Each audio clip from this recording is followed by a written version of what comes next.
Hi all, അസ്സലാമു അലൈക്കും. Welcome back to Silna's kitchen. ഇന്നത്തെ റെസിപ്പി നല്ല അടിപൊളി നൈസ് ആയിട്ടുള്ള പത്തിരിയുടെ റെസിപ്പിയാണ്. റവ വെച്ചിട്ടാണ് നമ്മൾ ഈ ഒരു പത്തിരി തയ്യാറാക്കി എടുത്തിട്ടുള്ളത്.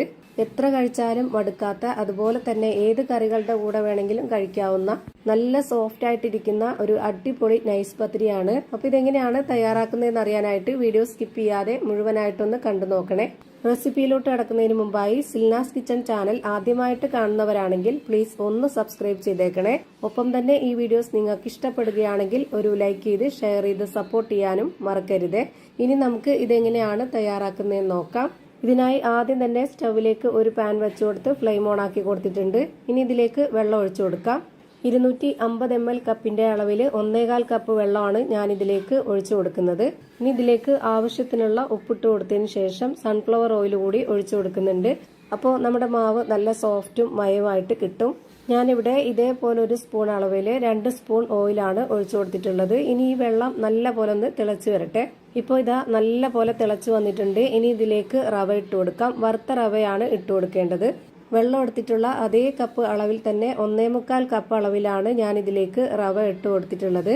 അതായത് 250 ml കപ്പിന്റെ അളവിൽ 1.25 കപ്പ് അളവിലാണ് ഞാൻ ഇതിലേക്ക് റവ ഇട്ട് കൊടുത്തിട്ടുള്ളത്.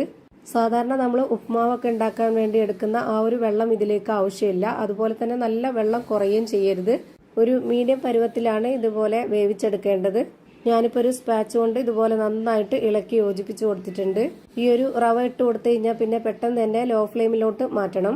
ഒരു 1.5 മിനിറ്റ് മാത്രം ഇതൊന്ന് വേവിച്ചെടുത്തതിന് ശേഷം നമുക്ക് ഇതിന്റെ ഫ്ലെയിം ഓഫ് ചെയ്ത് കൊടുത്തിട്ട് ഇത് കുഴച്ചെടുക്കാൻ പാകത്തിനുള്ള ഒരു പാത്രത്തിലേക്ക് ഇട്ട് കൊടുക്കണം. എന്നിട്ട് ആ ഒരു ചൂടോടെ തന്നെ നമ്മളിത് നല്ലപോലെ കുഴച്ചെടുക്കണം. നമ്മുടെ കൈ നല്ലപോലെ ചൂടാവുന്നത് കൊണ്ട് കുറച്ച് ഇതുപോലെ വെള്ളം 2 പിടി ഒഴിച്ചു കൊടുത്തതിന് ശേഷം നമുക്ക് ഇത് കുഴച്ചിട്ടെടുക്കാം. ഇത് കുഴച്ചെടുത്തുകൊണ്ടിരിക്കുമ്പോൾ കയ്യിൽ നല്ലപോലെ ചൂടാവുന്നുണ്ടെന്നുണ്ടെങ്കിൽ കുറച്ചൊന്ന് വെള്ളത്തിൽ കൈ മുക്കിയെടുക്കാവുന്നതേ ഉള്ളൂ. ചൂടോടെ തന്നെ കുഴച്ചെടുത്താലേ നല്ല കറക്റ്റ് പരുവത്തിന് നല്ല സ്മൂത്ത് ആയിട്ട് കിട്ടുള്ളൂ. ഞാൻ ഈ ഒരു പാത്രത്തിൽ തന്നെ വെച്ചിട്ടാണ് കുഴച്ചെടുക്കുന്നത്. നിങ്ങൾക്ക് വേണമെന്നുണ്ടെങ്കിൽ കൗണ്ടർ ടോപ്പിലേക്ക് ഇട്ടിട്ടോ അല്ലാന്നുണ്ടെങ്കിൽ പരന്ന ഏതെങ്കിലും പാത്രത്തിലിട്ടിട്ടോ കുഴച്ചെടുക്കാവുന്നതേ ഉള്ളൂ. ഞാനിതാ ഇതുപോലെ നന്നായിട്ട് കുഴച്ചെടുത്തിട്ടുണ്ട്. ഇനി നമ്മുടെ കയ്യിൽ കുറച്ച് ഓയിലൊന്ന് സ്പ്രെഡ് ആക്കിയതിന് ശേഷം ഇതിൽ നിന്ന് കുറച്ച് മാവ് എടുത്തിട്ട് ഇതുപോലെ കയ്യിൽ വെച്ചിട്ടൊന്ന് ബോൾസ് ആക്കി എടുക്കാം.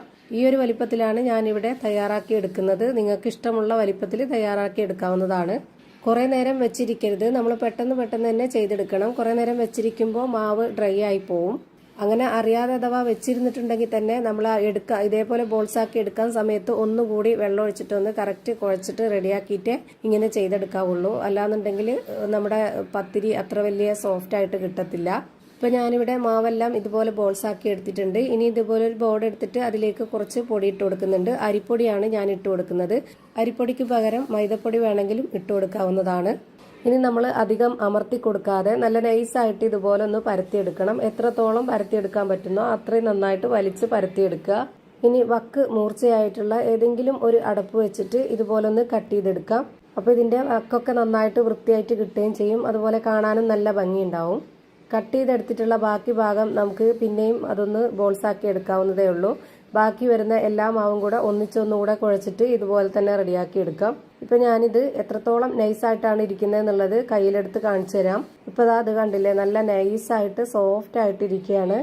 ഇതേപോലെ തന്നെ നമുക്ക് എല്ലാ മാവും ചെയ്തെടുക്കാവുന്നതാണ്. ഞാനിവിടെ അടുത്ത ഒരെണ്ണം കൂടെ കാണിക്കുന്നുണ്ട്. വീണ്ടും ഇതുപോലെ കുറച്ച് പൊടി ഇട്ട് കൊടുത്തതിന് ശേഷം അതിലേക്ക് ഒരു മാവ് വെച്ച് കൊടുക്കുക. എന്നിട്ട് കൈകൊണ്ടൊന്ന് പ്രസ് ചെയ്ത് കൊടുത്തതിന് ശേഷം നമുക്ക് ഇതൊന്ന് നന്നായിട്ട് പരത്തിയെടുക്കാം. ഒരുപാട് ബലം കൊടുക്കാതെ നല്ല സോഫ്റ്റ് ആയിട്ട് വേണം ഇത് പരത്തിയെടുക്കാനായിട്ട്. എന്നിട്ട് ഇതുപോലെ ഒരു അടപ്പ് വെച്ചിട്ടൊന്ന് കട്ട് ചെയ്തെടുക്കുക. ഇപ്പൊ ഇതാ കാണാൻ നല്ല ഭംഗിയായിട്ടുള്ള ഒരു അടിപൊളി മാവ് തന്നെ റെഡിയായി കിട്ടിയിട്ടുണ്ട്. ഇതേപോലെ തന്നെ പരത്തി കട്ട് ചെയ്ത് എല്ലാം ഒരു പാത്രത്തിലേക്ക് മാറ്റിയിട്ടുണ്ട്. ഇനി ഇതെല്ലാം ഒന്ന് ചുട്ടെടുക്കാം. അതിനായിട്ട് സ്റ്റവിലേക്ക് ഒരു പാൻ വെച്ചു കൊടുത്ത് ഫ്ലെയിം ഓൺ ആക്കി കൊടുത്തിട്ടുണ്ട്. ഇതിലേക്ക് ഒരെണ്ണം ഇട്ട് കൊടുക്കാം. ഹൈ ഫ്ലെയിമിൽ തന്നെ ഒരു 4-5 സെക്കൻഡ് വെച്ചു കൊടുത്ത ശേഷം ഇനി മറ്റേ ഭാഗം ഒന്ന് തിരിച്ചിട്ട് കൊടുക്കാം. ഈ ഭാഗവും അതേപോലെ ഒന്ന് വെന്ത് വന്നതിന് ശേഷം ഒന്നുകൂടി ഇത് തിരിച്ചിട്ട് കൊടുക്കണം.